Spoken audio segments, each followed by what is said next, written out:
Hey everyone, this is Tim from YourSixTech. Today in this video, I'm going to show you how to sync the audio on your Amazon Fire TV Cube with a soundbar or maybe even just your TV speakers. Now, if this is a new problem that just started, try unplugging your TV and leaving it unplugged from the wall for at least 1 minute and then plug it back in. That can fix a lot of your syncing issues. Now, if we want to set this up, we can go to Settings, then go to Display and Sounds, scroll on down to the Audio section right here. And then we can go to surround sound.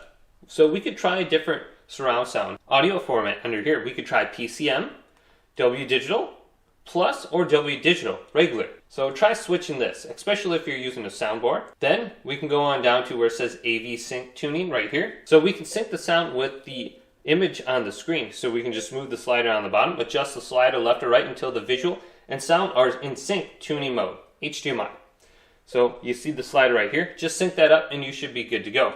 Then you can go to the advanced audio settings right here, and you might want to turn off volume leveler or dialogue enhancer right here, or you could try turning them on. But hopefully this video did indeed help you out. If it did, leave it a big thumbs up and subscribe to my channel down below for more tech up videos coming up next on YourSixTech.